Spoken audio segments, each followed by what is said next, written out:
अब बिल्कुल बिल्कुल फूक फूक करके कदम रख रहे हैं कि फिर ना फिसल जाएं।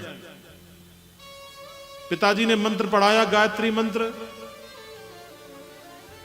कई बार उच्चारण कराया। बोले बेटा सीख गए? बोले पिताजी आप जब से गायत्री मंत्र पढ़ रहे हो तब से हम देख रहे हैं इस बिल में 9,999 चींटी प्रवेश कर गई। बोले मूर्ख, हम तब से तुमको मंत्र पढ़ा रहे हैं, तुम चिंटियां गिन रहे थे? तू चींटियां गिन रहा था? अरे बोले तो मूर्ख है, जड़ है।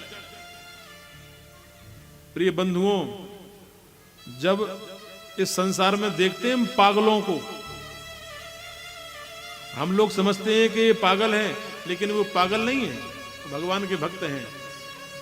पागलों को कोई अपनाना नहीं चाहता है, पागलों से लोग दूर रहना चाहते हैं और संसार खुद नहीं अपनाना चाहता है। तो महाराज घर में यही स्थिति बन गई।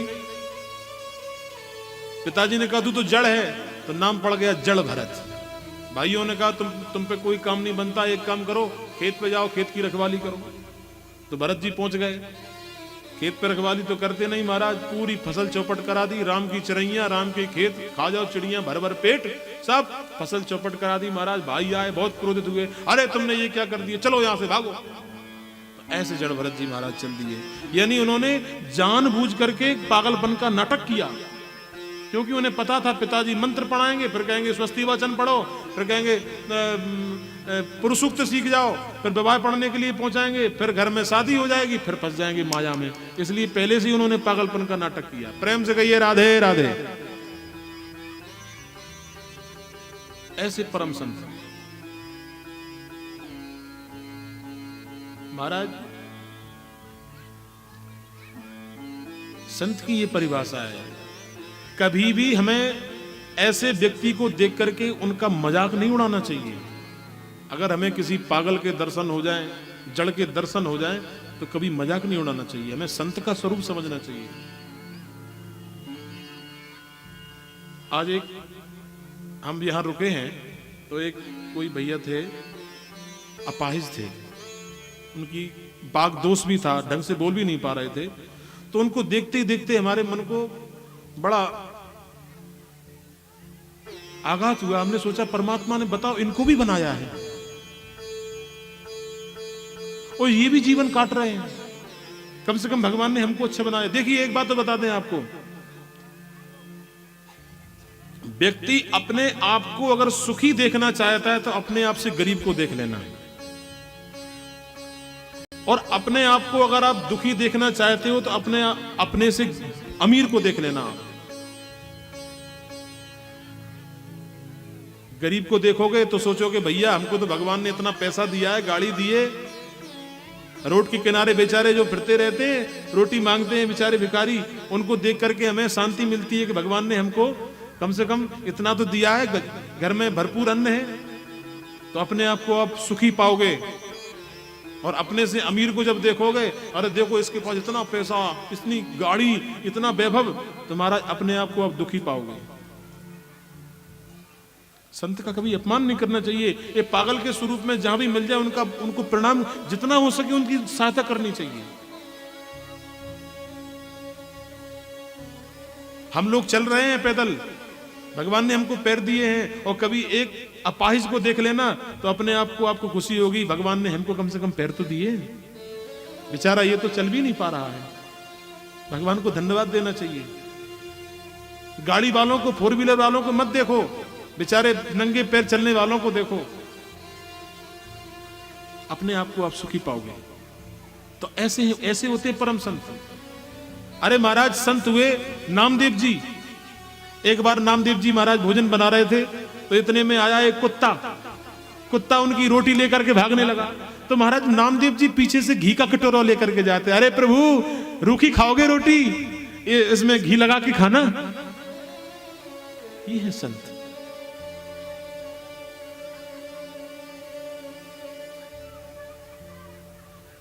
ये संत की परिभाषा है। नामदेव जी की बड़ी सुंदर कथा आती है। एक छोटा सा एक दृष्टांत याद आ रहा है।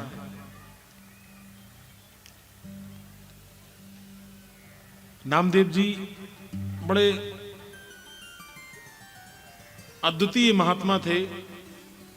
एक किसी मनचले व्यक्ति ने बीड़ी पी करके वहां अग्नि छोड़ दी तो उनकी कुटिया में आग लग गई, और आग लग गई महाराज, ऐसी धू धू करके जलने लगी, और जलते जलते और महाराज नामदेव जी हंसने लगे, वाह जय हो प्रभु, आज अग्नि के रूप में आ गए, जय हो प्रभु जय हो प्रभु। हाँ, जब जो व्यक्ति, जो संत कटोरा लेकर, घी का कटोरा लेकर के जा सकता है पीछे कुत्ते के पीछे, वो तो सोचता है कि जो कुछ हो रहा है भगवान की कृपा से हो रहा है, जय हो प्रभु, आज आप अग्नि के रूप में प्रकट हो गए, जय हो प्रभु। ताली बजा करके हंसने लगे। गांव के सरपंच इत्यादि दो चार लोग हैं, अरे महाराज जी ये क्या कर रहे हो, तुम ताली बजा करके हंस रहे हो, तुम्हारी कुटिया में आग लग गई।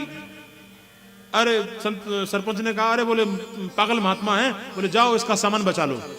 तो कुछ गए गांव के लोग दो चार, तो उसमें कंबल बर्तन इत्यादि उनके निकालने लगे बाहर। तो नामदेव जी आए, बोले नहीं, बोले इसको भी इसी में डाल दो, इसी में डाल दो, जला दो, इसी में कमल जला दो। अरे सरपंच ने सोचा ये बाबा वास्तव में पागल हो गया, हम इसको बचाने का प्रयास कर रहे हैं, सर्दी का मौसम है और इसने कम्बल भी जला दिया। अरे बड़ा बेकार बाबा है, बोले इसको ऐसे ही छोड़, जलने दो, छोड़ दो, पता चल जाएगा रात में जब ठंड पड़ेगी कौन इसको कपड़े दे, जो है देने आता है, कोई कपड़े नहीं देगा इसको। आज महाराज नामदेव जी हरि कीर्तन करते हुए महाराज कुटिया जल करके खाक हो गई, सारे वस्त्र जल गए। आज एक चट्टान पर महाराज लेटे हैं, एकदम ठंडी चट्टान। भगवान का भजन करते करते करते ऐसी रात्रि, अर्धरात्रि 12 बजे ऐसी शीत शरीर में आज प्रवेश कर गई कि महाराज कपने लगे, आज थर थर थर थर थर थर थर।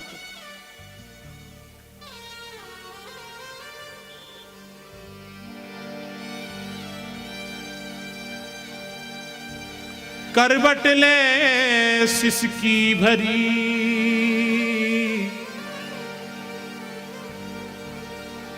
करवट ले सिसकी भरी, व्यापी तन में शीत, कांप गए प्रभु द्वारका धीस भये भयभीत। आज भगवान का सिंहासन डोलने लगा कि जो संत मेरे लिए आज भजन करता रहता है और आज उसकी कुटिया में आग लग गई है, आज ठंड के कारण बेचारा सिकुड़ रहा है, तुरंत आज गरुड़ को बुलाया, गरुड़ चलो जल्दी मेरे साथ। और रुक्मणी से कहा भगवान ने, बोले चलो जल्दी। बोले कहां प्रभु? अरे बोले नामदेव की कुटिया में आग लग गई है, उसको दोबारा छाना है। कहां से एकत्रित की महाराज, और पूरा सामान, कुटिया बनाने का पूरा सामान, लकड़ी इत्यादि सब गरुड़ जी के ऊपर लाद दिया। और इधर बेचारे सुकड़े हुए पड़े हुए हैं नामदेव जी, और इधर भगवान कुटिया का निर्माण कर रहे हैं। आइए ताली सेवा करते हुए कि नटवर नंद किशोर कांस कुटिया पे छावे, नटवर नंद किशोर कांस कुटिया पे छावे,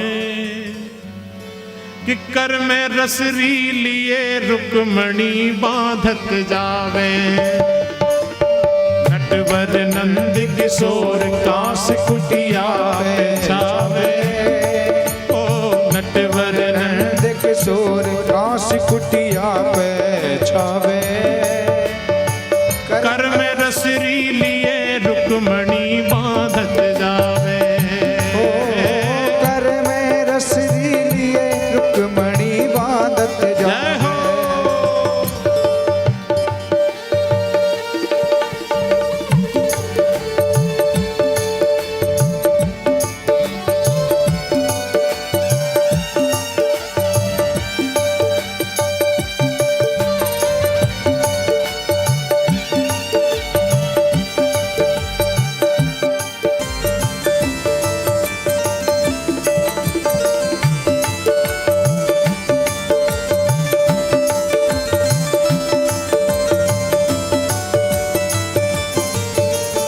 जो जो वस्तु मांगते हैं भगवान वो गरुड़ जी देते जाते हैं।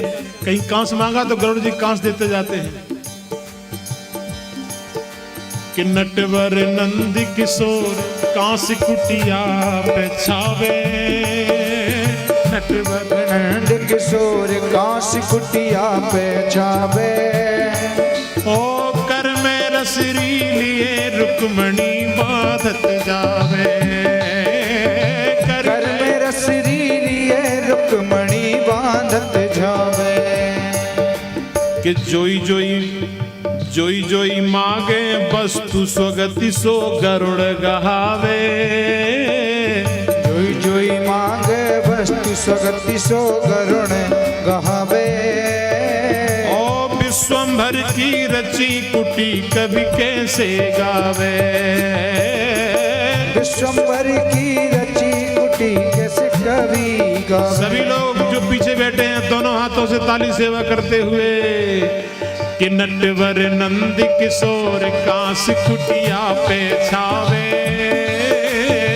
नटवर नंद किशोर कांस कुटिया पे छावे।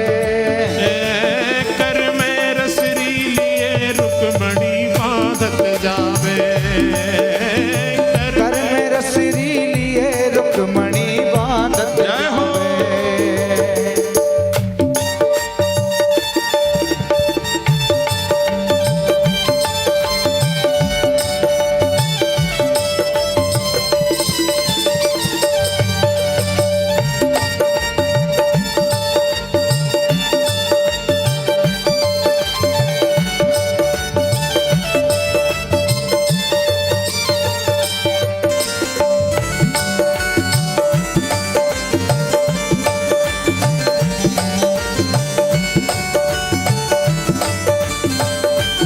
आज भगवान रात में बढ़िया सुंदर कुटिया बना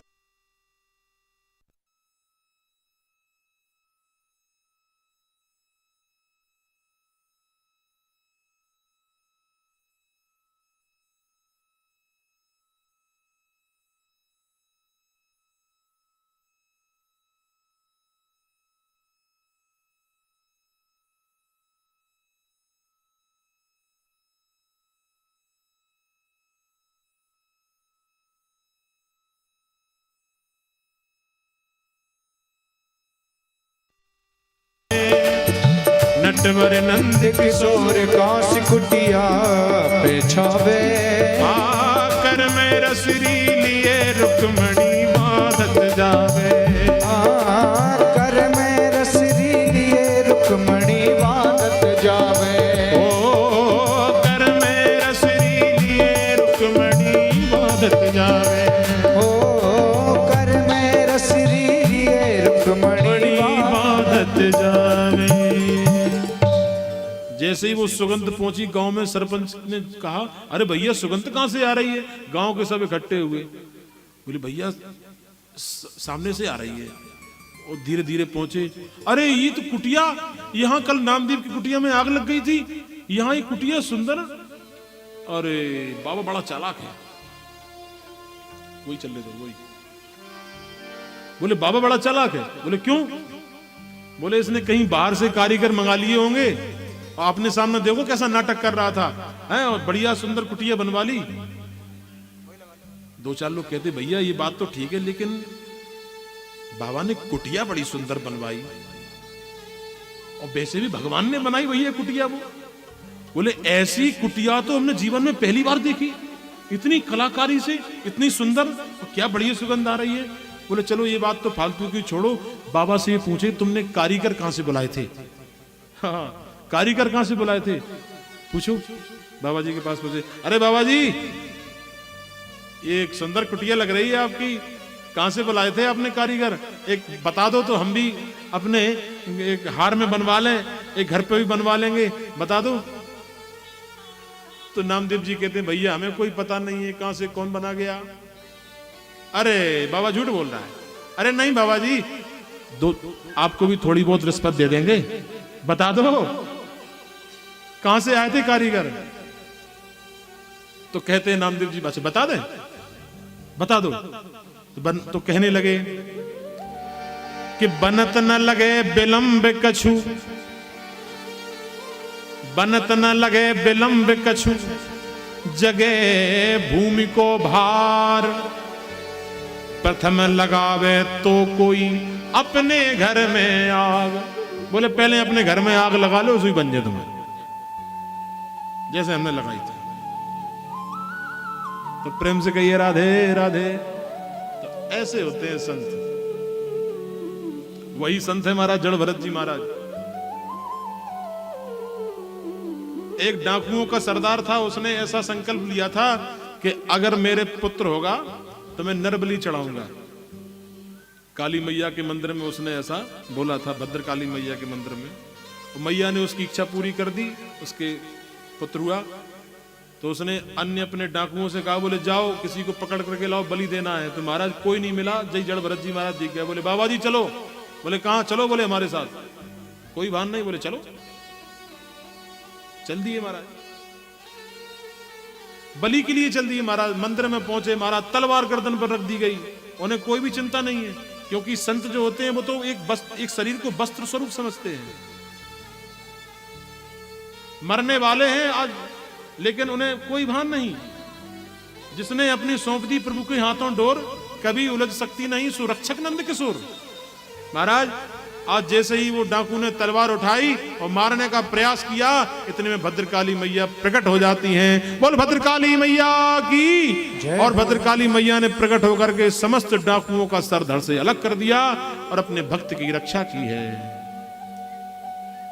ऐसे जड़ भरत जी महाराज। एक राजा था रघुगण, वो कपिल महाराज के आश्रम पर जाता था सत्संग करने के लिए। तो महाराज जब वो जाता था तो पालकी में बैठ करके जाता था। और आपको पता होना चाहिए पालकी में 4 कहार लगते हैं। एक कहार बीमार हो गया, तो राजा ने कहा, बोले एक काम करो, कोई दूसरा कहार देख लो। तो जो 3 कहार थे वो खोजते खोजते देखे, उन्होंने देखा तो जड़ भरत जी महाराज दिख गए। बोले महाराज चलो। बोले कहां? बोले चलो हमारे साथ। चल दिए और पालकी के नीचे लगा दिया। प्रेम से कहिए राधे राधे। एक तरफ जड़ भरत जी महाराज लगे हैं और अन्य कहार लगे हैं, चलने लगे। जड़ भरत जी महाराज का ये स्वभाव है, उनका ये संकल्प है कि इस शरीर से किसी को कष्ट ना पहुंचे। ये संत का स्वभाव होता है। प्रिय बंधुओं, आप भी मन में ऐसा संकल्प कर लेना। समस्त माताओं बहनों से कहते हैं, सभी भाई बंधुओं से कहते हैं कि ये संकल्प रखना कि मेरे इस शरीर से एक चींटी को भी कष्ट ना पहुंचे। शास्त्र कहते हैं, आत्मनः प्रतिकूलानि परेशान न समाचरेत। जो व्यवहार हमारी आत्मा के प्रतिकूल हो, वो व्यवहार कभी नहीं करना चाहिए। आज हम जीव जंतुओं की हत्या कर देते हैं, जरा अपनी उंगली काट करके देख लेना, कितना कष्ट होता है। वही कष्ट सामने से समझो कि मैं अगर किसी जीव की हत्या करूंगा तो कितना कष्ट होता है उसे। अरे किसी को प्रताड़ित कर आप करते हो, किसी की निंदा करते हो, तो समझ लेना आज हम दूसरे की निंदा कर रहे हैं, दूसरा भी हमारी कोई निंदा कर रहा है। ये आत्मना प्रतिकूलानी। आज किसी को हम दुकान पर जाकर के ठग लेते हैं, उसने हमको ज्यादा रुपए फेर दिए, उसको लौटा के नहीं देते। और किसी दिन हम जब ठगे जाएंगे किसी से, तो इसलिए आत्मना प्रतिकूलानि परेशान न समाचरेत। जो व्यवहार हमारी आत्मा के प्रतिकूल होता है वो कभी नहीं करना चाहिए। महाराज अगर कहीं बहू से गलती हो जाए, अगर कहीं वो चाय का कप अगर धोखे से गिर जाए, तो महाराज सास 50 बातें सुनाती है। खाती पीती नहीं है, कैसे ढंग से नहीं चलती है, महाराज तमाम प्रकार की बातें। अरे भाई कोई जानबूझ के थोड़ी गिराएगा। और वही कप अगर कहीं सासू मां से गिर जाए महाराज, तो महाराज पता नहीं चलेगा कब सफाई हो गई। साफ सफाई करके बिल्कुल, किसी को कौन चिल्लाने वाला है, कोई नहीं। अरे भाई गलती कोई जानबूझ कर नहीं करता, हो जाती है गलतियां। ऐसा भाव रखें।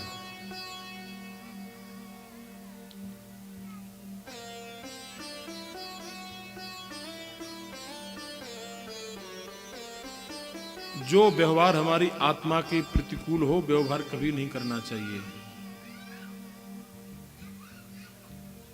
आत्मनः प्रतिकूलानि परेशान न समाचरे। तो ऐसा भाव है जड़ भरत जी का। यानी जब वो चलते हैं तो पैरों के नीचे अगर चींटी भी आ जाती है तुरंत छलांग लगा जाते हैं। अब छलांग लगाएंगे तो पालकी में बैठा है राजा, अब नीचे से अगर कोई अगर छलांग लगाएगा तो राजा पर क्या बीतेगी। तुरंत राजा की खोपड़ी पालकी से लगी, चट। जैसे ही चट की आवाज आई, राजा ने कहा कौन है, ढंग से चल नहीं पाता।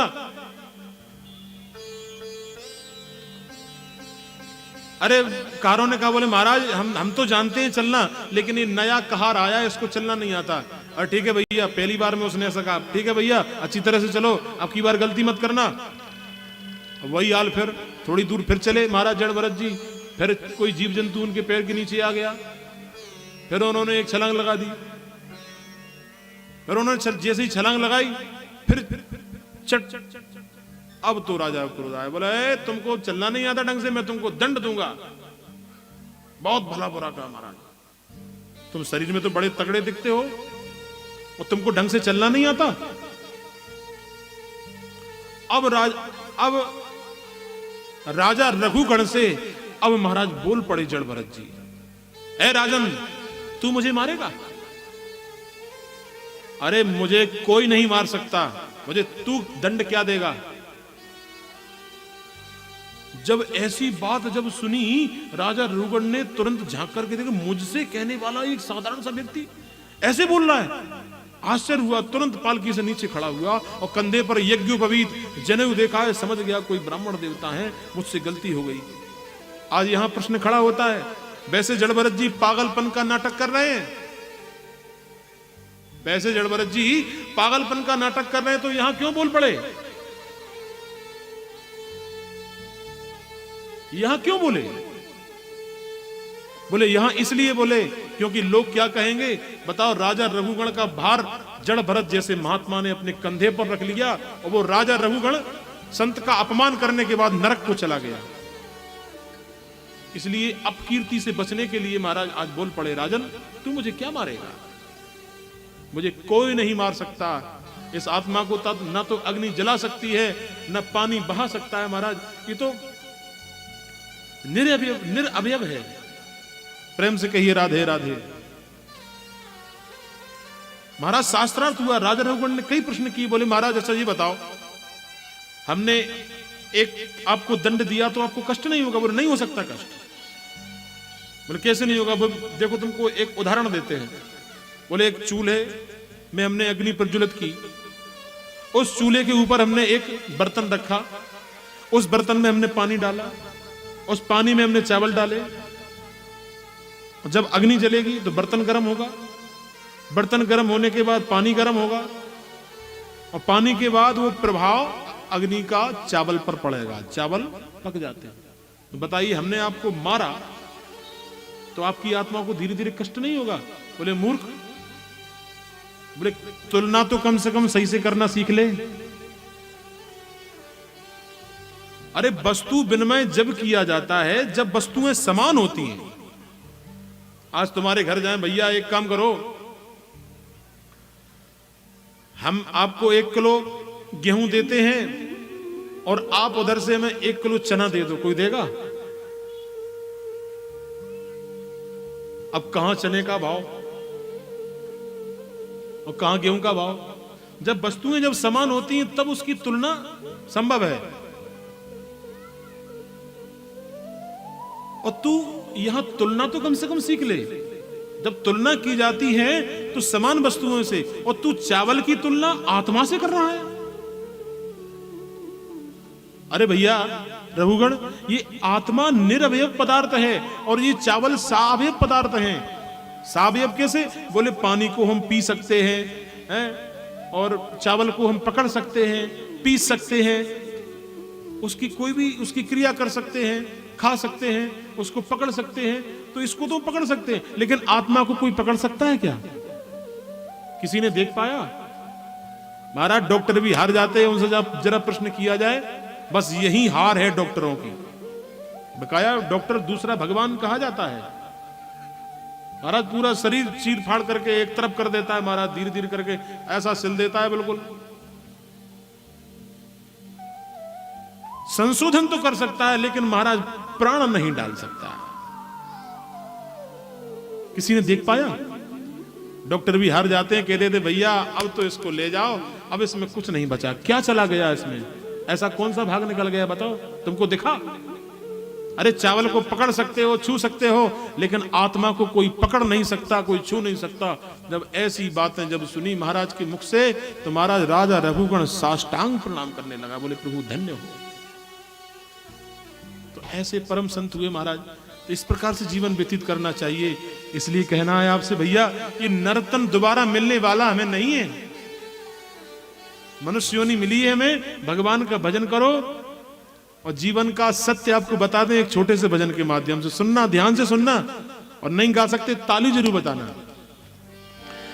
कि नर्तन फिर ना मिलेगो, नर्तन फिर ना मिलेगो, बांधे क्यों गठरिया प्राणी पाप की। नर्तन फिर ना मिलेगो, बांधे क्यों गठरिया प्राणी पाप की। नर्तन फिर ना मिलेगो, बांधे क्यों गठरिया प्राणी पाप की। नर्तन फिर ना मिलेगो, बांधे क्यों गठरिया प्राणी पाप की।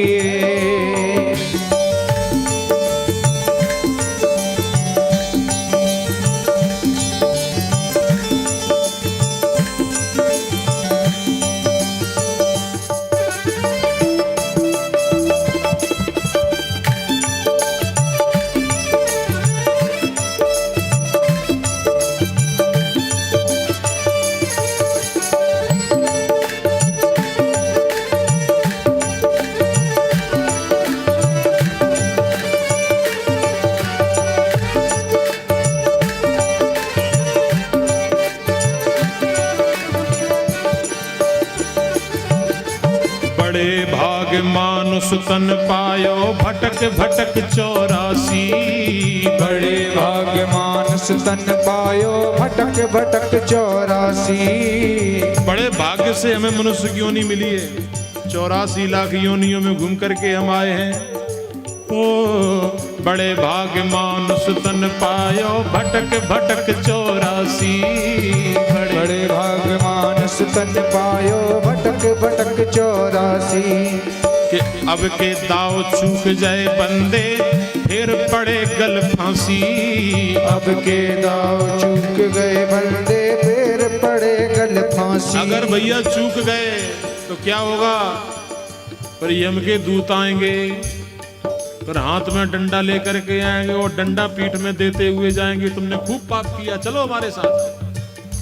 कि डंडा पीठ पे पड़ेगो, बांधे क्यों गठरिया प्राणी पाप की। डंडा पीठ पे पड़ेगो, बांधे क्यों गठरिया प्राणी पाप की। नर्तन फिर ना मिलेगो, बांधे क्यों गठरिया प्राणी पाप की। नर्तन फिर ना मिलेगो, बांधे क्यों गठरिया प्राणी पाप की।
रात्रि में सोने के बाद हम जाग जाते हैं और तुरंत कमाई में लग जाते हैं, पैसा कमाते रहते हैं।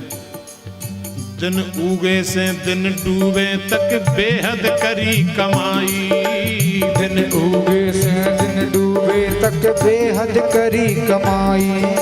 कि छोरी छोरा के लालच में महल दिए बनवाई, छोरी छोरा के लालच में महल दिए बनवाई। अब बता भैया, तुमने महल बनवा दिया, क्या तुम्हें रहना है?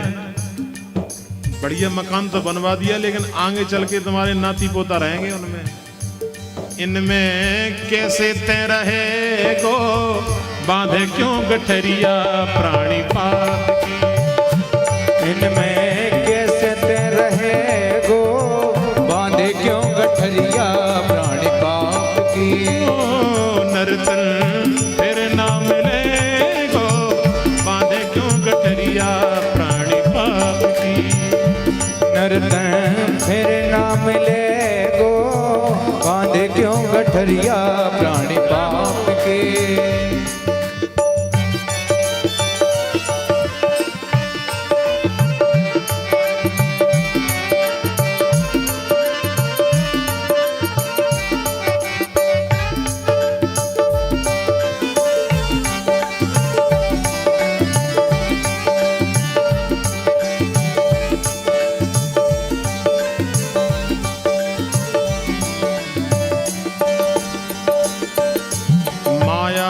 मद में आकर के रोज मचावे दंगा, माया के मद में आकर के रोज मचावे दंगा।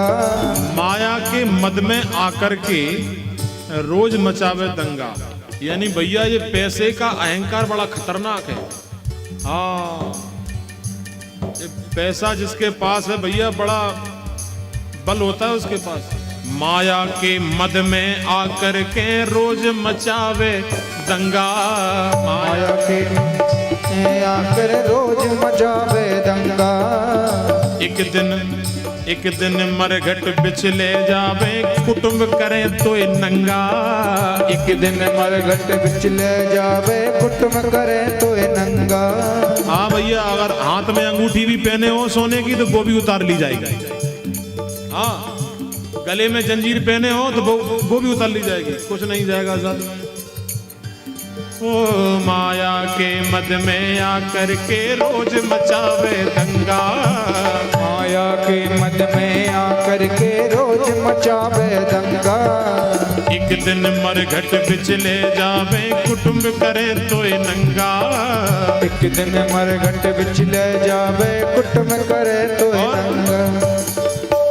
एक दिन चोरे में फुकेगो, एक दिन चोरे में फुकेगो, बांधे क्यों गठरिया प्राणी पाप की। एक दिन चौड़े में फुकेगो, बांधे क्यों गठरिया प्राणी पाप की।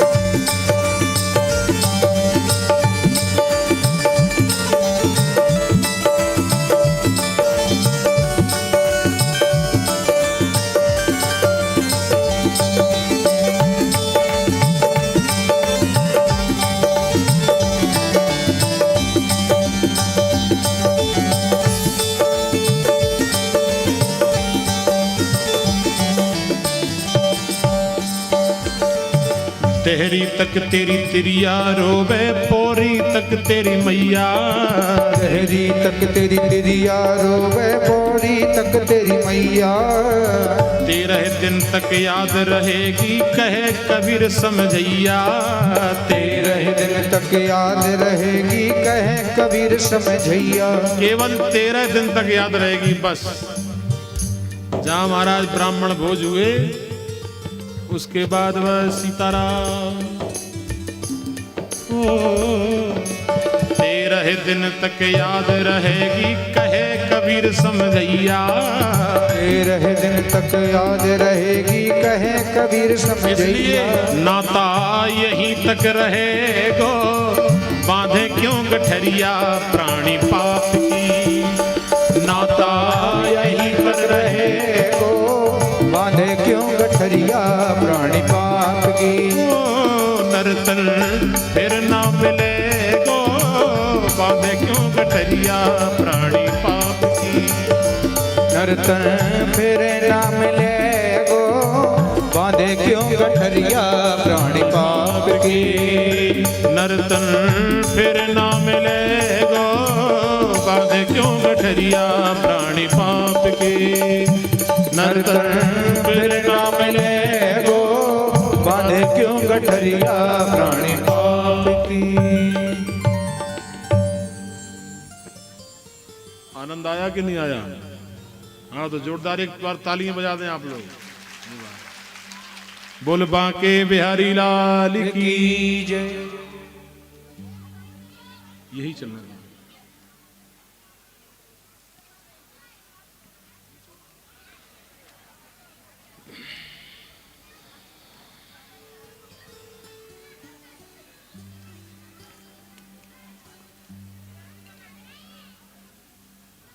इसके बाद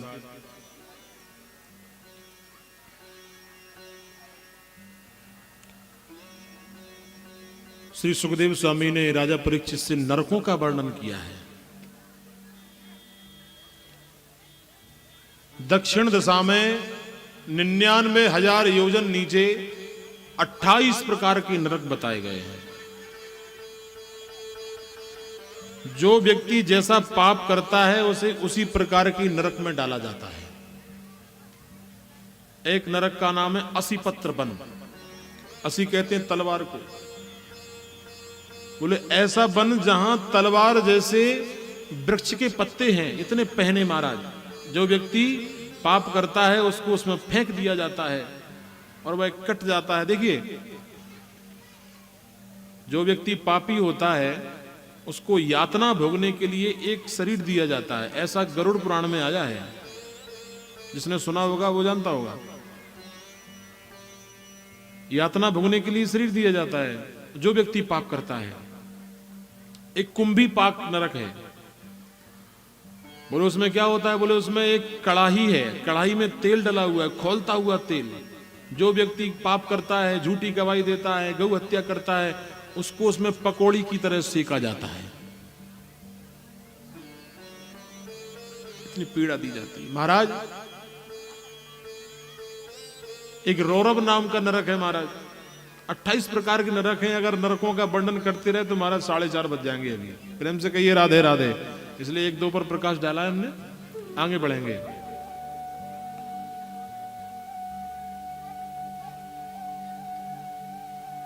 जब 28 प्रकार के जब नरकों का जब वर्णन सुना है परीक्षित जी ने तो महाराज कांपने लगे।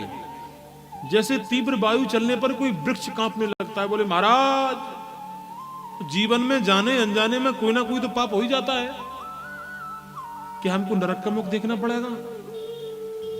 बोले हाँ भैया बिल्कुल देखना पड़ेगा। हाँ, माताओं बहनों पे भी पाप हो जाता है। कैसे? झाड़ू लगाते समय चींटियां मर जाती हैं, मच्छर काटते हैं तुरंत मार देते हैं, भोजन बनाते समय लकड़ियों में कीड़े होते हैं वो मर जाते हैं, ये पाप हो जाता है। दैनिक जीवन में कई ऐसे कार्य होते हैं जिनके माध्यम से धोखे से पाप हो जाता है। तो क्या हमें नरक का मुंह देखना पड़ेगा?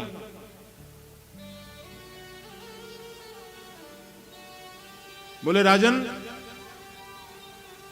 इससे बचने के लिए केवल प्रभु नाम है। जैसे एक कपड़े पर अगर मैल लग जाता है तो उसको किससे धोया जाता है? साबुन से। जब उससे साबुन से उसका प्रक्षालन होता है तो बिल्कुल वस्त्र एकदम साफ निकल आता है। उसी प्रकार अगर जीवन में पाप बन जाए तो भगवान का भजन अगर करते रहेंगे तो समझ लो हमारे पाप कटते रहेंगे और ये मैल धुलता रहेगा।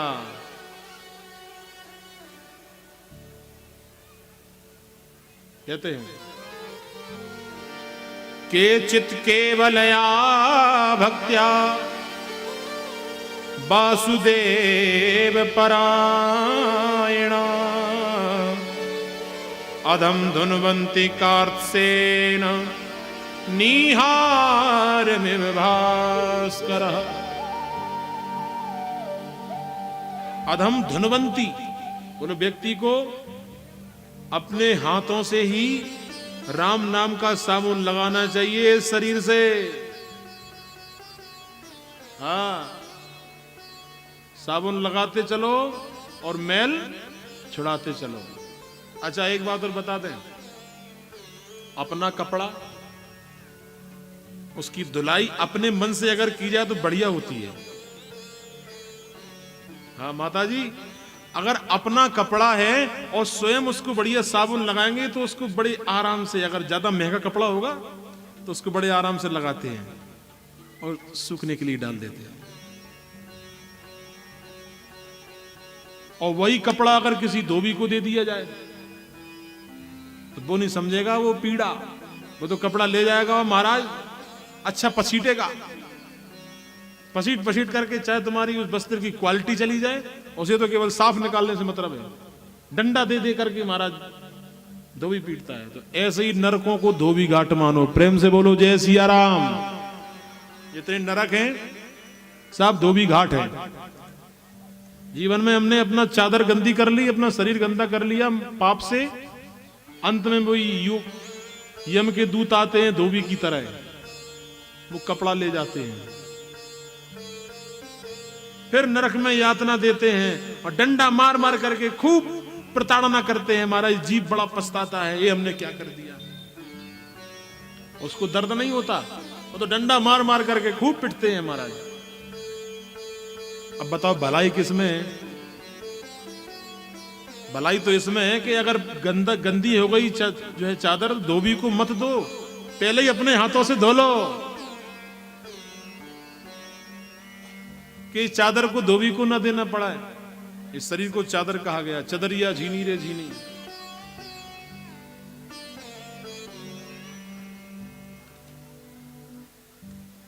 बोले महाराज भगवान नाम में इतनी शक्ति है? बोले हाँ, भगवान के नाम में इतनी शक्ति है, राम से बड़ा है राम जी का नाम। कलयुग केवल नाम आधारा और सुमिर सुमिर नर उतर ही पारा। तभी तो कलयुग को स्थान मिला था सोने में जी, अच्छाई देख करके। कोई भी पाप हो जाए, लेकिन भगवान का भजन इसीलिए कहते हैं क्योंकि जीवन में कई पाप होते हैं, इसलिए कहते हैं शास्त्र कि भगवान का भजन करना चाहिए, जिससे हमारे पाप धुलते रहेंगे। प्रेम से कहिए राधे राधे। भगवान के नाम में इतनी शक्ति? बोले हाँ। बोले विश्वास नहीं होता तो बोले देखो, एक आजामिल नाम का एक ब्राह्मण था, बड़ा सदाचारी, लेकिन एक बेस्या के संसर्ग में आ गया महाराज। बेस्या के संसर्ग में आ गया तो जो पहले सदाचारी ब्राह्मण था उसकी सारी प्रकृति बदल गई। क्योंकि शास्त्र कहते हैं संसर्गजा दोषा गुणा भवंती, सत्संगति से गुण और दोष पैदा होते हैं। अच्छी संगति करेंगे तो अच्छे गुण आएंगे महाराज, और शराबियों के साथ में बैठेंगे तो एक दिन शराब पीना तुम भी सीख जाओगे। प्रेम से कहिए राधे राधे। तो बेस्या के जैसे ही संसर्ग में ये आया, ये दूषित हो गया महाराज। एक दिन की बात, चोरी करने जाता है, मदिरा पीता है। ये ब्राह्मण पहले बिल्कुल सात्विक था, लेकिन बेस्या के संसर्ग में जैसे ही आया तो चोरी करना सीख गया, मदिरा पान करना सीख गया, संत ब्राह्मणों का अपमान करता है? गांव के लोग भी धिक्कारने लगे। कुछ संतगण आए उनके घर पे, उस समय ये चोरी करने गया था, बेस्या थी। बेस्या ने कहा, बोले महाराज हम आपको कुछ दें, आप स्वीकार करेंगे उसको, भोजन पानी इत्यादि? बोले बिल्कुल देवी। बोले महाराज मैं बेस्या हूं। बोले देवी तो एक काम करो, अब रात्रि यहीं विश्राम करेंगे, तुम सूखी सामग्री दे दो, अपने राम बना लेंगे भोजन। संतों ने सूखी सामग्री ली उस वैश्या से और बाहर भोजन बनाया। भोजन बनाया, संतों ने जैसे ही भोजन पाया तो आज सोचा कि आज इसके यहाँ का हमने अन्न ग्रहण कर लिया है, अजामिल के यहाँ का अन्न ग्रहण कर लिया है, अब इसका उद्धार कैसे करें। सुबह जब चलने लगे महाराज, संतों ने कहा देवी दक्षिणा नहीं दोगी? दक्षिणा चाहिए। इतने में अजामिल आ गया, बोले महाराज दक्षिणा भी मांग रहे हो? जे कहो कि तुमको यहां आश्रय दे दिया रात्रि में, अच्छी खबर लेंगे, तुम्हारे पास सामान है वो तुमसे छुड़ा लेंगे, हम चोर ठहरे। बोले भैया दक्षिणा सुन तो लो, क्या लेना चाहते हैं? तब तक वैसे बोली बताओ महाराज क्या मांगना चाहते हो? बोले हम बस ये मांगना चाहते हैं कि तुम्हारे जो गर्भ में जो बालक है उसका नाम नारायण रख देना, बस यही दक्षिणा है हमारी। बोले ठीक है महाराज। और महाराज इतना बस गुरु मंत्र देकर के चले गए और आगे चल के जो बालक हुआ उसका नाम नारायण रखा गया। छोटा बालक बड़ा प्यारा होता है महाराज, तो अजामिल अपने बालक से बड़ा प्रेम करता है। बेटा नारायण, ओ बेटा नारायण, बेटा नारायण, बेटा नारायण। यानी नाम भी हमें ऐसे रखने चाहिए जिसमें भगवान का नाम उच्चारण होता रहे। पहले के लोग रखते थे, बुजुर्गों के नाम आप सुनोगे ऐसे नाम मिलेंगे हमको, आपको परशुराम, श्री राम, माधवलाल। महाराज पहले के नाम, माताओं के नाम कमला, बिमला। कमला किसका नाम है पता है आपको? अब किसी का होगा तो सुन लेना, लक्ष्मी माता का वो है पर्याय कमला। बिमला किसका नाम है? बिमला है मां सरस्वती का। ऐसे नाम रखे जाते थे। अब गुड्डी, प्रेम से कहिए राधे राधे। अब गुड्डी हो गई बुड्ढी। अब बताओ, अब नाम रखे जा रहे हैं छोटू। अब छोटू हो गए बड़ू, हो गए बुड्ढे, अब उनसे कहे कि छोटू बब्बा, तो कैसा लगेगा? इसलिए पहले ही सही नाम ऐसा सोच करके रखना चाहिए।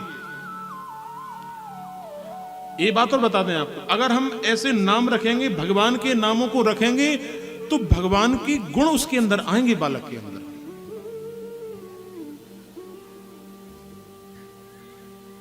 अरे भैया यही मानो कि हमारे बालक का नाम राम है, तो कम से कम दिन में 10 बार अपने बेटा को बुलाएंगे, बेटा राम इधर आओ, तो कम से कम इस बहाने भगवान का भजन तो हो जाएगा। इसलिए संत कहते थे कि ऐसे नाम रखना चाहिए, तो इसका नाम नारायण रख दिया था। महाराज वैसे पापी था अजामिल, लेकिन महाराज धोखे से इसने नाम लेना शुरू कर दिया, बेटा नारायण, बेटा नारायण। अब जब अंत समय आया, तो जब यम के दूत आए तो इसको पकड़ करके ले जाने लगे। बोले चलो तुमने पाप किया जीवन भर। और जैसे ही ले जाने लगे, अब ये चिल्लाने लगा, बेटा नारायण मुझे बचाओ, बेटा नारायण में मुझे बचाओ। अब बेटा तो उसका कहीं खेलने निकल गया था,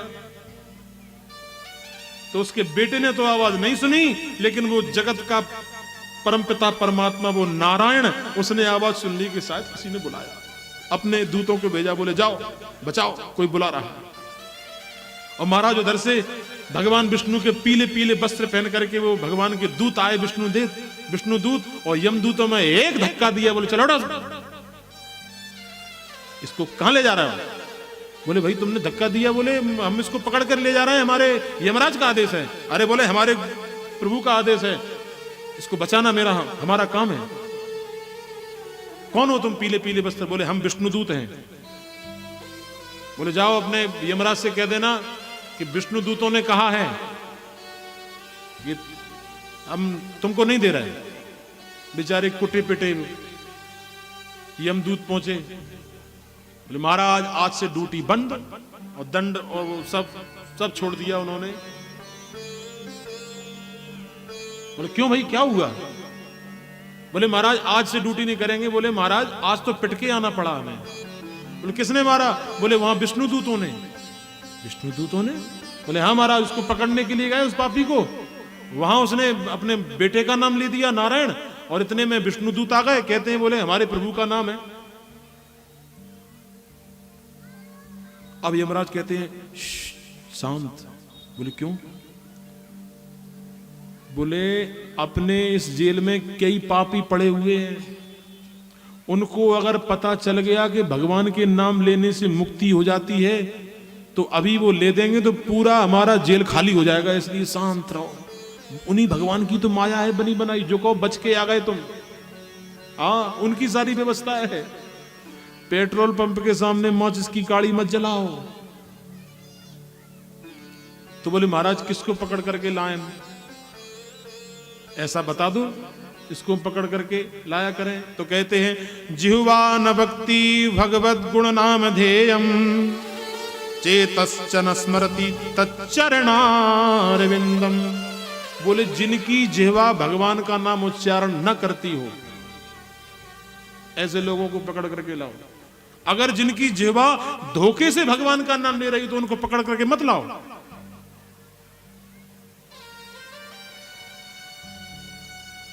कृष्णा चेतश्च न स्मृति तच्चरणारविंदम कृष्णाय नो नमति यच्छर एकदापि ताना नयद्धमसतो कृत विष्णु कृत्यान। बोले ऐसे लोगों को पकड़ करके लाना चाहिए। ठीक है महाराज। तो ये सारा दृश्य देख रहा था कौन? अजामिल। आंखें फटी की फटी रह गई महाराज। आंखों के सामने भगवान के दूत आए और मुझे उन्होंने बचा लिया है। हे प्रभु, बड़ी आपने कृपा की। प्रभु आपने बड़ी कृपा की। कहता है अजामिल का भाव सुंदर सा कि मुझसे अधम अधीन उबारे न जाएंगे, मुझसे अधम अधीन। हे प्रभु, बड़ी दया की तुमने जो हमें बचा लिया।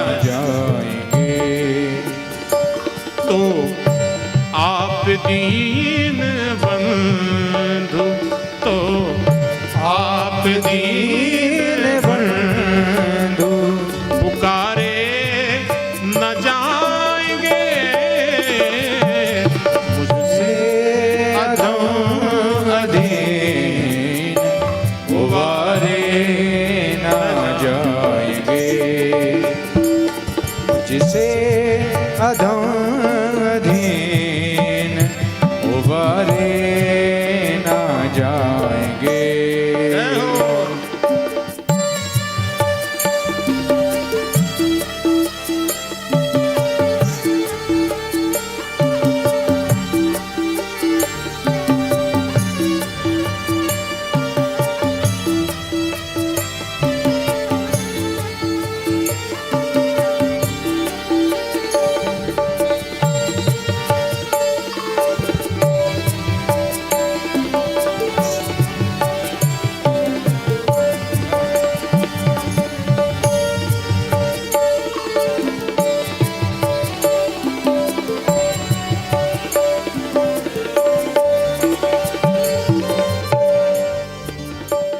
कि धरती का पाप आपने कई बार उतारा, धरती का भार आपने कई बार उतारा, धरती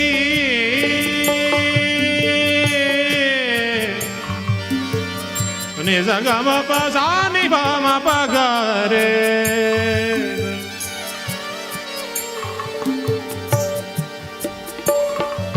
ने जगम पाम पगम पसानी बाम पगा सानी बाम पगारे। धरती का पाप आपने कई बार उतारा, धरती का भार आपने कई बार उतारा, क्या मेरे पाप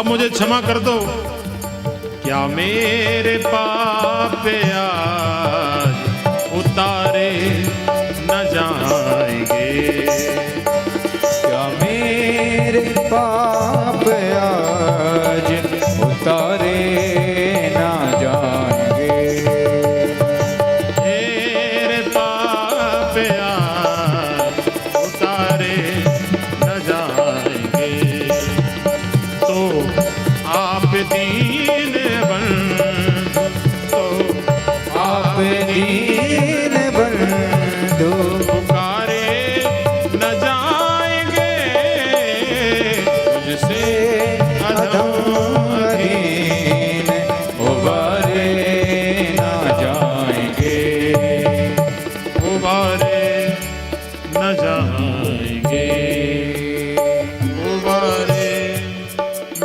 जाएंगे।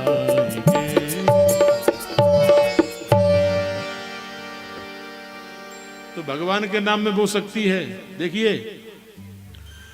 वस्तु शक्ति ज्ञान की अपेक्षा नहीं रखती। क्या मतलब हुआ इसका दादा? अगर तार में करंट है, अगर तार में करंट है, हमको चाहे ज्ञान हो चाहे ना हो, तार को पकड़ेंगे तो क्या होगा? करंट लगेगा। इसी प्रकार जहर में मारने की शक्ति है। अगर जहर को हम पिएंगे तो क्या होगा? मारे जाएंगे। इसी प्रकार प्रिय बंधुओं, भगवान के नाम में तारने की शक्ति है। चाहे ज्ञान हो चाहे ना हो, धोखे से भी अगर भगवान का नाम लेंगे तो हमको तरना ही पड़ेगा। प्रेम से कहिए राधे राधे। चाहे भगवान को भाव से भजो, चाहे कुभाव से भजो। तब तो कहते हैं कि भाव को भाव अनख आलस हो, भाव को भाव अनख आलस हो, नाम जपत मंगल दिशि दस हो, नाम जपत मंगल दिशि दस हो, नाम जपत मंगल दिशि दस हो। भाव को भाव अनख आलस हो और नाम जपत मंगल दिशि दस हो। इस प्रकार से धोखे से इसने नाम ले लिया तो भगवान बचाने के लिए आए। भगवान के नाम में ये शक्ति है।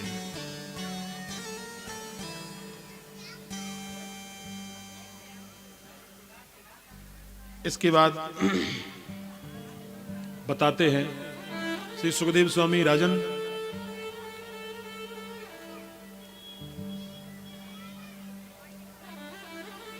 हिरण्याक्ष हिरण्यकश्यपु की एक बहन थी, उसका नाम था रचना। रचना का विवाह त्वष्टा मुनि के साथ में हुआ और त्वष्टा मुनि के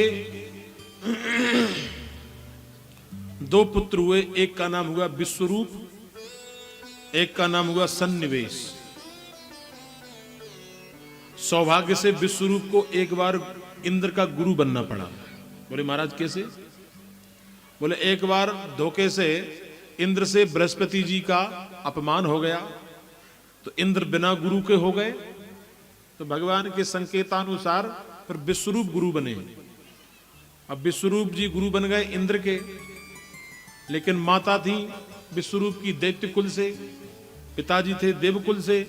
तो जब विश्वरूप यज्ञ करते थे तो कुछ आहुतियां अपनी माता पक्ष के लिए दे देते थे, नाना ननिहाल पक्ष में दे देते थे।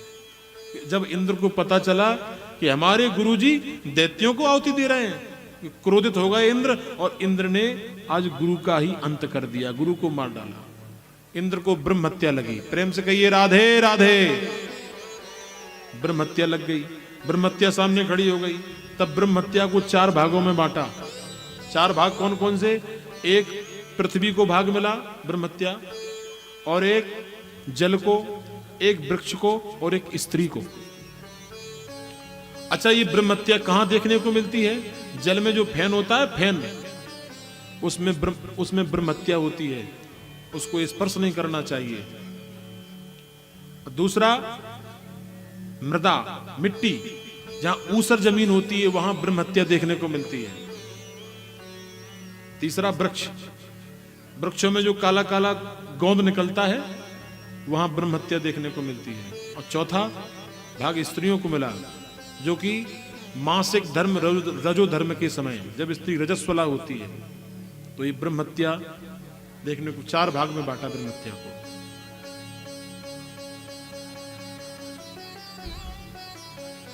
अब पिता त्वष्टा जो थे उनको बड़ा क्रोध आया कि मेरे पुत्र को ही मार दिया, जो मार दिया इंद्र ने।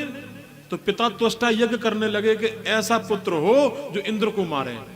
महाराज संस्कृत बड़ी क्लिष्ट है, मंत्रों को हमेशा बड़े संभल के बोला जाता है, एक बिंदी से अर्थ का अनर्थ हो जाता है, एक स्वर एक मात्रा से अर्थ का अनर्थ हो जाता है। महाराज संस्कृत में श्लोक पढ़ रहे थे, गलती हो गई तो निकल गया ऐसा पुत्र हो जो इंद्र से मरे। अब मारे और मरे केवल डंडा का अंतर है कि नहीं, बस प्रकट हो गया, नाम हुआ वृत्तासुर। वृत्तासुर महाराज प्रकट हो गया और इंद्र को मारने के लिए दौड़ा। इंद्र घबराने लगे, अब क्या करें महाराज। इंद्र गए भगवान के पास, बोले प्रभु बचाओ इस वृत्तासुर से। भगवान ने कहा जाओ दधीच जी महाराज के पास, उनसे हड्डियां मांगो और हड्डियों से बनाओ वज्र, वज्र को लेकर के युद्ध करना तो तुम्हारी जीत होगी। तब इंद्र गए दधीच जी महाराज के पास, बोले महाराज हड्डियां दे दो। बताओ ऐसे संत हैं, ऐसे संत है। संत अपने लिए कभी नहीं जीते हैं, संत बिटप सरिता गिरिधरणी पर हित लाग, दूसरों के सुख के लिए जीते हैं। पल भर में महाराज अपने शरीर को गाय से चटा दिया, शरीर नष्ट कर दिया महाराज, और सुंदर वज्र का निर्माण किया और वज्र लेकर के जैसे ही पहुंचे युद्ध करने के लिए, और वृत्तासुर ने महाराज इतना शक्तिशाली था, महाराज इंद्र को अपने मुख में ले गया और कवच के कारण, वज्र के कारण तुरंत उसने बाहर कर दिया इंद्र को। फिर युद्ध हुआ महाराज, भुजाएं काट दी। अंत में वृत्तासुर को उस वज्र में भगवान का दर्शन हो गया, उसने भगवान का दर्शन किया, स्तुति करने लगा।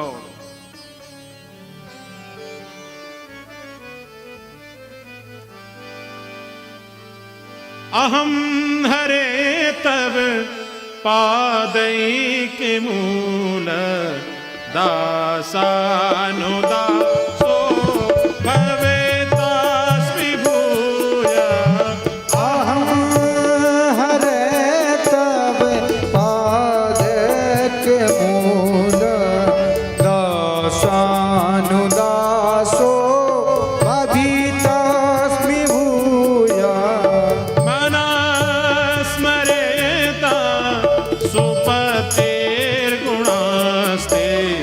गृहीत बाकर्म करो तु काया। मन स्मरेता सुप्तेर्गुणास्ते गृणीत बाकर करो तु काया। उसने प्रार्थना की, बोले हे प्रभु न नाक पृष्ठ न चा पारमेष्ट, हमें कुछ नहीं चाहिए प्रभु। वृत्तासुर कहता है भगवान से, दर्शन किया उसने, हमें न स्वर्ग का सुख चाहिए, न पारमेष्टम, न पृथ्वी का सुख चाहिए, तो क्या चाहिए, न सार्वभौमम, न रसाधिपत्यम, न योग सिद्धि, हमें सिद्धि भी नहीं चाहिए, न योग चाहिए, रपुनर्भवम्बा समंजसत्वा विरही एकांक्षे। बोले केवल आपके विरह में तड़पते रहें, ये चाहिए। प्रियम प्रियैव विसुतम विषण्णा मनोरविंदाक्षति दक्षते त्वाम। महाराज अजात पक्षा इव मातरम खगा, कैसे तड़पे। बोले जैसे एक पक्षी अपने बच्चों के लिए दाना लाता है, उसका बच्चा जो होता है वो आस करता है कब मेरी माँ आ रही है दाना लेकर के, वो जो सोचता है बच्चा उसका पक्षी का, उसी प्रकार हम सोचते रहें, विरह में आपके में हम जलते रहें। प्रियम प्रियैव, जैसे एक स्त्री अपने विदेश गए पति की इच्छा करती है कब मेरा पति घर लौटे, इस प्रकार से उदाहरण दिए। यहां प्रश्न किया, बोले महाराज वज्र में भगवान का दर्शन क्यों हुआ। तब सुखदेव जी कहते हैं जी वृत्तासुर पूर्व जन्म में चित्रकेतु नाम का राजा था, इसके पुत्र नहीं था, तब अंगिरा ऋषि के माध्यम से पुत्र उत्पन्न हुआ, बड़ा बलशाली था और पुत्र आगे चल के मारा भी गया था। नारद जी साथ में आए थे। समय कम है, इतना विस्तार नहीं दे सकते। तो जो चलते चलते महाराज ये पहुंचा कहां?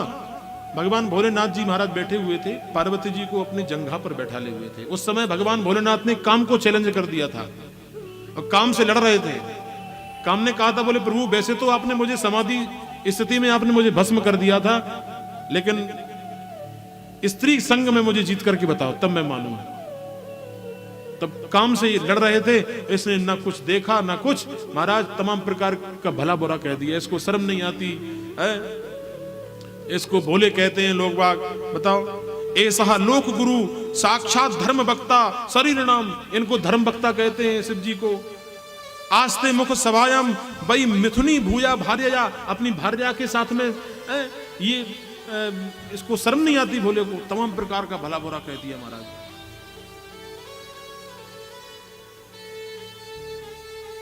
जब भला बुरा कहा महाराज, तो माता पार्वती को क्रोध आ गया। माता पार्वती ने तुरंत वहां जाकर के श्राप दे दिया, हे चित्रकेतु, मैं तुमको श्राप देती हूं कि तू असुर योनि में जाएगा। तब क्षमा करने लगा। बोले मां तुमने ये क्या कर दिया? बोले देखो क्षमा तुम मांग रहे हो तो देखो श्राप तो टलने वाला नहीं है।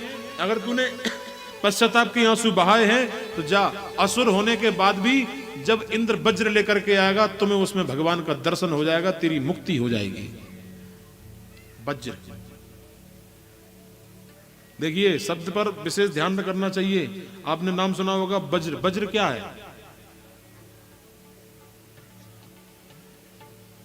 दधीची जी महाराज की हड्डियों से बना वज्र, और ऐसे ब्रह्मचर्य के प्रतीक दधीची जी महाराज हैं। जो व्यक्ति ब्रह्मचर्य का पालन करता है वो वज्र के समान होता है। हां ध्यान देना, जो व्यक्ति वीर की साधना करता है वो ब्रह्मचर्य का प्रतीक है। सारी वृत्तियां उसके सामने सब फेल हो जाती हैं। ये वृत्तासुर क्या है? वृत्तियां ही तो है। जो व्यक्ति ब्रह्म को साधता है, उसकी पूजा करता है, उसकी साधना करता है, उसी से ये वृत्तासुर मरता है। ऐसे महाराज संता हनुमान जी महाराज को कहा गया है, वो ब्रह्मचर्य का प्रतीक है। हनुमान जी महाराज का एक नाम और है बजरंग। नाम लेते हैं बजरंग, नाम बजरंग शब्द सही नहीं है। बज और रंग क्या मतलब हुआ इसका? बताइए। ये अपभ्रंश हम लोग कर देते हैं। बजरंग बली, बजरंग बली का अर्थ क्या है? यहां बजरंग नहीं है, यहां बजरंग है। जाके नीचे रकार लगाएंगे, अंक की बिंदी करेंगे और गा लिखेंगे, तब इसकी संधि करेंगे तो मिलेगा वज्र धन अंग। जिसका वज्र के समान जिसका अंग हो, उसका बल हो, उसे कहते हैं बजरंग बली। बोल हनुमान जी महाराज की जय हो। ऐसे शब्दों का अपभ्रंश हो जाता है। दंदरहुआ सरकार कौन कौन गया है? हाथ ऊपर करें भैया, गए हो? अब दंदरहुआ नाम सबने सुना है, लेकिन आपको पता होना चाहिए वहां जाकर के चाहे जैसा दर्द हो वो मिट जाता है। चाहे ऐसा फोड़ा हो महाराज, फुंसी हो, वो सारा रख दो महाराज करके, तो उसका नाम है दर्द हरहुआ। क्या है? दर्द हरहुआ। लेकिन महाराज दर्द हरहुआ इतना अपभ्रंश हो गया, नाम लेते लेते दर्द हरहुआ, दर्द हरहुआ, दंदरहुआ नाम पड़ गया। प्रेम से कहिए राधे राधे। तो वज्र में भगवान का दर्शन हुआ। प्रेम से कहिए राधे राधे। और वृत्तासुर का अंत हुआ। आइए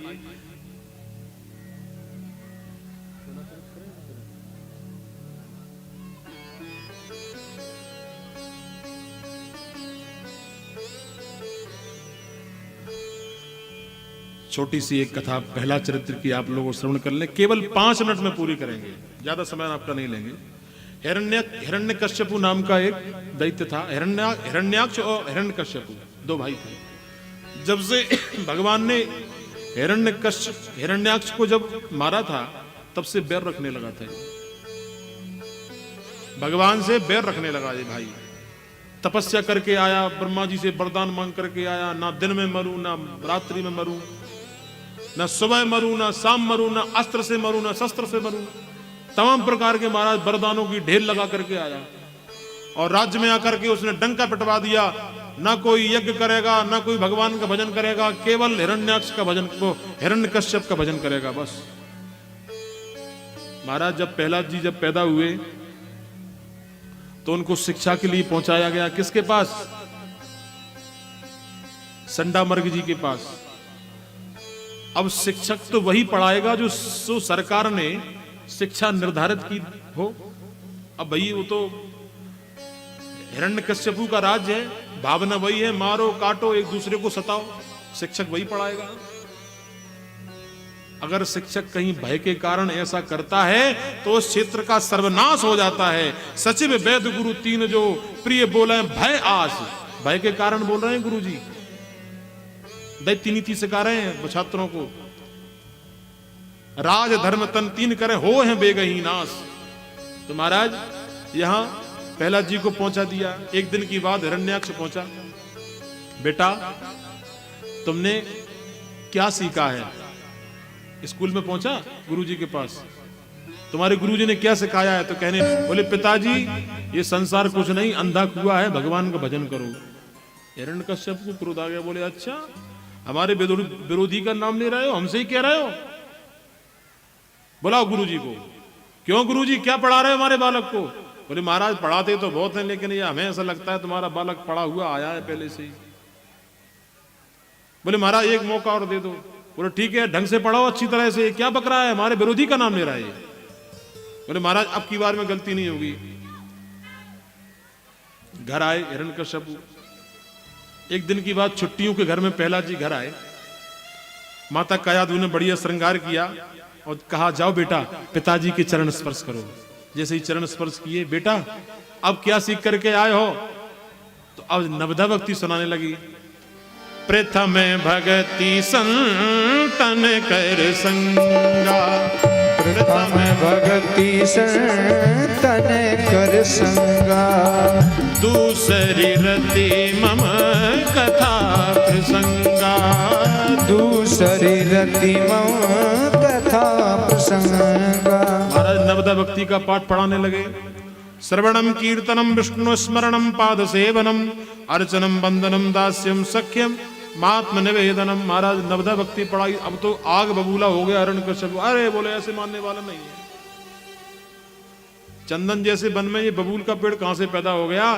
तुरंत बुलाया सैनिकों को, बोले जाओ पहाड़ों से गिरा दो इसको, मार दो। सैनिक गए महाराज, पहाड़ों से गिराया, बाल बांका नहीं हुआ प्रहलाद जी का। होलिका बुआ से कहा, बोले जाओ जला दो। तो महाराज होलिका बुआ लेकर के बैठ गई। इतने में पवन देवता आए और साल अलग हो गया। महाराज होलिका बुआ जल गई, प्रहलाद जी महाराज का बाल बांका नहीं हुआ। इतना मारने का प्रयास किया, महाराज जेल में बंद रखा, कई दिनों तक भूखा मारा। लेकिन भगवान भोजन लेकर के आते थे, लो बेटा प्रहलाद भोजन कर लो। गुरुजी आए, बोले महाराज एक बार और मौका दे दो हमें, अब की बार में पढ़ाएंगे। बोले ठीक है ले जाओ। संडामर्ग जी ले गए प्रहलाद जी को। वहां जाकर के महाराज वही हाल। एक दिन मित्रों ने कहा, प्रहलाद के मित्रों ने, क्यों प्रहलाद जी बताओ तुमको ये कौन सिखाता है भगवान का भजन करो? भगवान से इतनी आसक्ति, अब इतना प्रेम कैसे हो गया? तब प्रहलाद जी कहते, बोले मेरे असली गुरु पता है कौन है? ये नहीं है, ये तो झूठ बांट के गुरु जी हैं। हमारे असली गुरु तो नारद जी हैं। जब मेरे पिताजी जब तपस्या करने गए थे तो नारद, तो मेरी माता कायादू के पीछे इंद्र पड़ गया था। मैं माता के पेट में था, आगे आगे माता, पीछे पीछे इंद्र। जब आगे चल करके नारद जी मिले और इंद्र से कहा, ए इंद्र क्या कर रहे हो? बोले कायादू को मारेंगे, इसके गर्भ में राक्षस पुत्र है। अरे भगवान का भक्त है, इसको छोड़ो।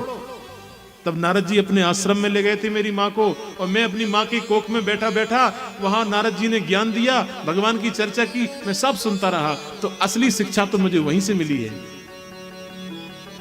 आज महाराज आश्रम में कीर्तन करने लगे प्रहलाद जी, और साथ में सभी आज मित्र गाने लगे, ओम नमो भगवते वासुदेवाय।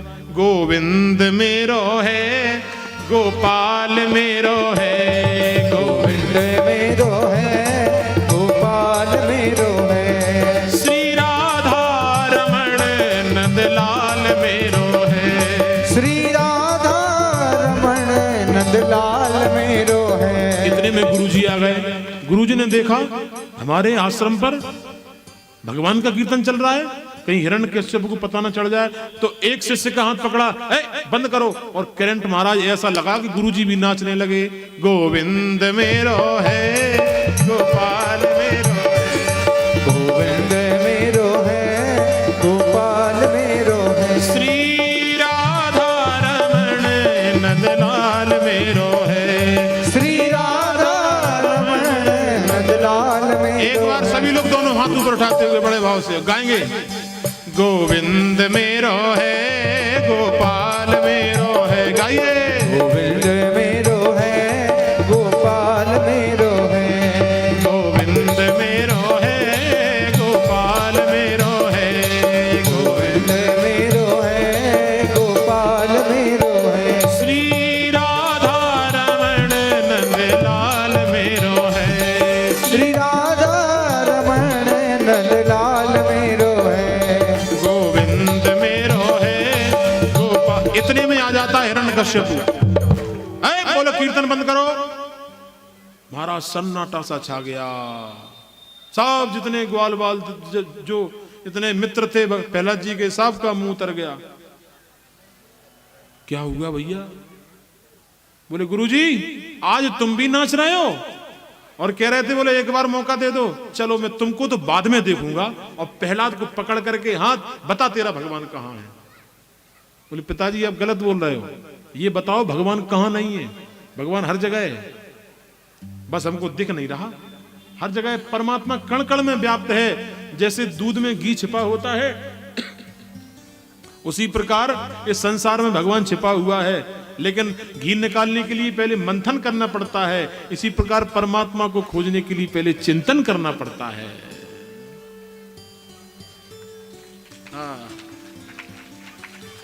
ये कहो भगवान कहां नहीं है? भगवान हर जगह है। हरि व्यापक सर्वत्र समाना, प्रेम ते प्रगट हो ये मैं जाना। प्रेम से जब पुकारोगे तब भगवान प्रकट होंगे। बोले बता तेरा भगवान। अच्छा इस खंभ पे है? तो चींटी को रेंगते हुए महाराज उस खंभ पर देख करके कह दिया, बोले हाँ पिताजी इस खंभ में भी मेरे भगवान हैं। और आज क्रोध में आग बबूला होकर के हिरण्यकश्यप ने अपनी खटक उठाई है और प्रहार कर दिया, उसमें से नरसिंह भगवान प्रकट हो गए। बोले नरसिंह भगवान की। और तुरंत हुंका उच्चारण कर गर्जना करते हुए हिरण्यकश्यप को पकड़ा और देहली पर लिटा करके और सीना फाड़ने लगे और कहते हैं हिरण्यकश्यप देख तेरी मृत्यु निकट है। लेकिन ये हंसता है, आज तुम मुझे नहीं मार सकते। बोले क्यों? तेरी मृत्यु निकट है। नहीं, और हंसने लगा, तुम मुझे नहीं मार सकते। बोले क्यों? मैंने ब्रह्मा जी से वरदान पाए थे, मैं सुरक्षित रहूंगा। बोले क्या वरदान मांगा था? मैंने मांगा था कि ना मैं दिन में मरूं ना रात में मरूं। भगवान कहते हैं नरसिंह बोले देख ना ये दिन है ना रात है, शाम का समय है। ये तेरा वरदान कैंसिल हो गया, तेरे को मरना पड़ेगा। अरे तो मेरे पास एक आध थोड़ा ही, मेरे पास तो बहुत से हैं। क्या वरदान मांगा था? मैंने भगवान से मांगा था ना मैं अस्त्र से मरूं ना शस्त्र से मरूं। भगवान कहते हैं सुनो, ना मेरे पास अस्त्र है ना शस्त्र है, हमारे पास तो नाखून है बस। इन्हीं से तेरे पेट का मैं ऑपरेशन करूंगा। प्रेम से कहिए राधे राधे। अरे तुम मुझे अभी भी नहीं मार सकते। बोले क्यों? मैंने ब्रह्मा जी से और वरदान प्राप्त किया था, ना मैं पशु से मरूं ना नर से मरूं। तो देख लो मेरे को, क्या कहोगे? आधा शरीर पशु का है आधा नर का है, मैं दोनों हूं, तेरी मृत्यु निश्चित है। अरे मेरे पास अभी और वरदान है, कई वरदान थे। मैंने ब्रह्मा जी से मांगा था कि ब्रह्मा जी आपकी बनाई हुई सृष्टि में मैं किसी से नहीं मरूं। भगवान कहते हैं मूर्ख, ब्रह्मा ने हमको नहीं बनाया है, हमने ब्रह्मा को बनाया है। क्यों? क्योंकि ये ब्रह्मा जी भगवान के नाभि कमल से निकले हैं। मेरे पास और वरदान है, मैं नहीं मर सकता। बोले क्या वरदान?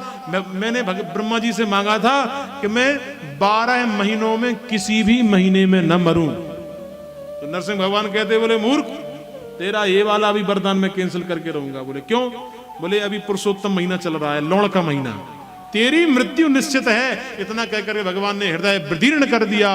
बोल नरसिंह भगवान की जय। और हिरण्यकश्यपु का उद्धार कर दिया। इतना क्रोध गगड़ गड़गड़ानो खम्मे फारो चरचरानो, निकसो नर नाहर को रूप अति भयानक है। ककड़ कड़कड़ावे दसन जीव लबलबावे, चितपट सरोज मानो अंग जादू धान है। महाराज ऐसे फड़फड़ा रहे हैं, भगवान का क्रोध कोई शांत न कर पाए। देवता घबराने लगे, नरसिंह भगवान का क्रोध कौन शांत करे? देवताओं की हिम्मत नहीं हो रही भगवान का क्रोध शांत करे। लक्ष्मी जी से कहा कि शायद पत्नी को देख करके शांत हो जाए। लक्ष्मी जी के पास पहुंचे देवता, बोले महारानी सुनो, देवी जी प्रभु ने बड़ा सुंदर स्वरूप रखा है, जरा झांकी का दर्शन तो कर लो।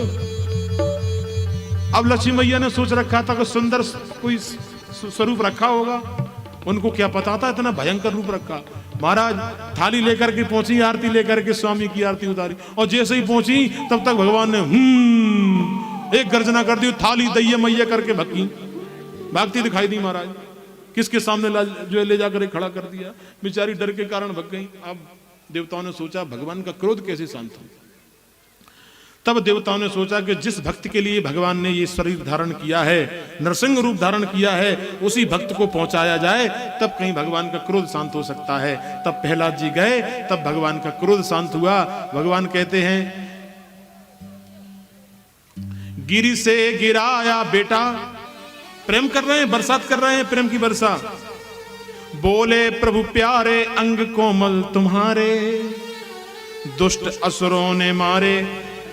मम नाम एक गाने में, मेरा नाम लेने में तुमको कितनी कठिनाई हुई, दुष्टों ने तुमको कितना परेशान किया। और से लगाया और कहें प्रभु बार बार, करुणा स्वरूप लगे करुणा दिखाने में। मंजुल मुखार बिंद चूम चूम कहें प्रभु कि क्षमा करो पुत्र, मोहे देर हुई आने में। बोल नरसिंह भगवान की। तब देवताओं ने कहा, बोल भक्तवत्सल भगवान की। अब यहां भगवान को भक्त वत्सल क्यों कहा गया? क्यों? क्योंकि वत्सला कहते हैं गाय को और वत्स कहते हैं बछड़े को। जिस प्रकार से गाय अपने बछड़े को प्रेम करती है तो कैसे करती है? चाट चाट करके।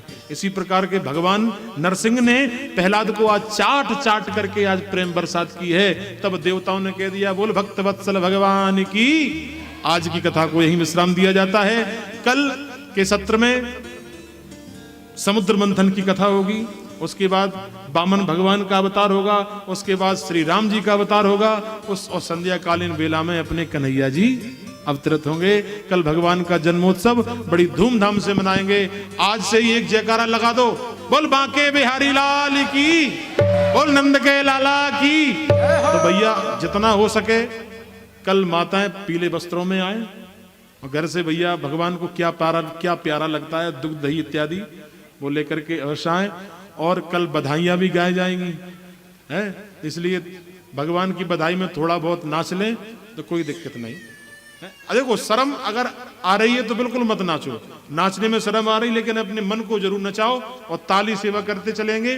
और देखिए एक बात बता दें आपको, ताली बजाने से फायदा ये होता है कुभाग्य की रेखाएं मिट जाती हैं और भाग्य की रेखाएं आ जाती हैं।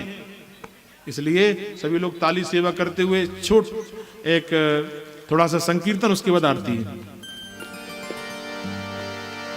गोविंद मेरो है गोपाल मेरो है, गाइए। गोविंद मेरो है गोपाल मेरो है, नटवर नागर नंदा भजो रे मन गोविंदा। नटवर नागर नंदा भजो रे मन गोविंदा। अच्छा ये बताओ, ये भजन किस किस को आता है? जरा हाथ ऊपर बताना। बहुत सरल भजन है, नहीं आता हो तो सीख लो, हमारे साथ में गाएंगे कि नटवर नागर नंदा भजो रे मन गोविंदा। बोलो नटवर नागर नंदा भजो रे मन गोविंदा। नटवर नागर नंदा भजो रे मन गोविंदा।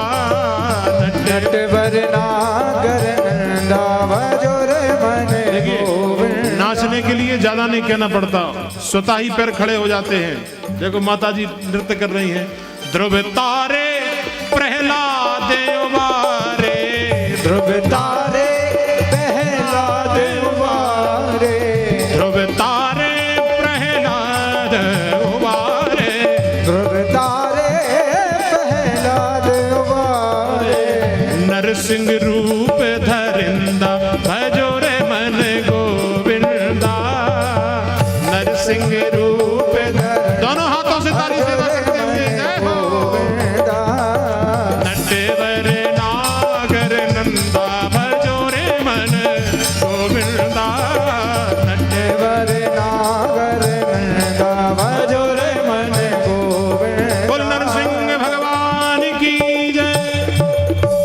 अब ज्यादा समय नहीं लेंगे क्योंकि भोजन भी तैयार है, उसको व्यवस्था भी देखना है। यथास्थान सभी लोग खड़े हो जाएंगे। अच्छा, थोड़ी सूचना सुन लो भैया।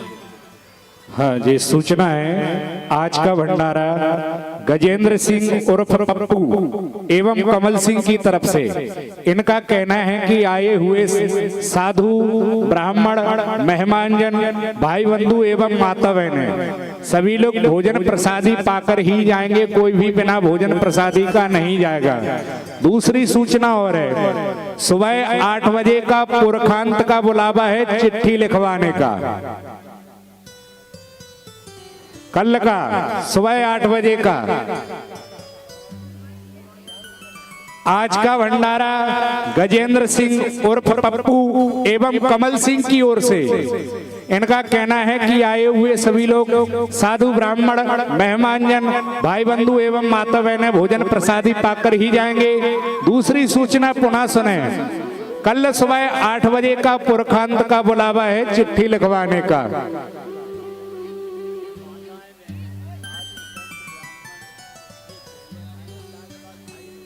हाँ, भोजन प्रसादी के लिए सबसे पहले हमारे साधु संत ब्राह्मण, फिर उसके पश्चात माता बहनें जाएंगी, भाई बंधु बाद में जाएंगे भोजन प्रसादी पाने के लिए। आरती के लिए सभी लोग खड़े हो जाएं। हरि ओम ज्वालामालिन्ये नमः रत्नेश्वर्यै नमः सर्वोपचारार्थे गन्धाक्षत पुष्पाणि समर्पयामि। चंद्रमा मनसो जात चक्षुः सूर्यो अजायत श्रोत्राद्वायुश्च प्राणश्च मुखादग्निरजायत। श्री बांके बिहारी तेरी आरती गाऊं, बांके बिहारी तेरी आरती गाऊं, श्री कुंज बिहारी तेरी आरती गाऊं, कुंज बिहारी तेरी आरती गाऊं। मोर मुकुट तेरे शीश पे सोहे, मोर मुकुट तेरे शीश पे सोहे, प्यारी वैसी मेरा मन मोहे, प्यारी वैसी मेरा मन मोहे, या बनसी पे मैं बलिहारी जाऊं, बांके बिहारी तेरी आरती गाऊं, श्री कुंज बिहारी तेरी आरती गाऊं, कुंज बिहारी तेरी आरती गाऊं। चरणों से निकली गंगा प्यारी, चरणों से निकली गंगा प्यारी, जिसने जिसने सारी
संग सोहे बरसाने वाली, संग सोहे बरसाने वाली, ललिता विशाखा सखियां प्यारी, ललिता विशाखा सखियां प्यारी, बस सदा मैं वृंदावन पाऊं, बस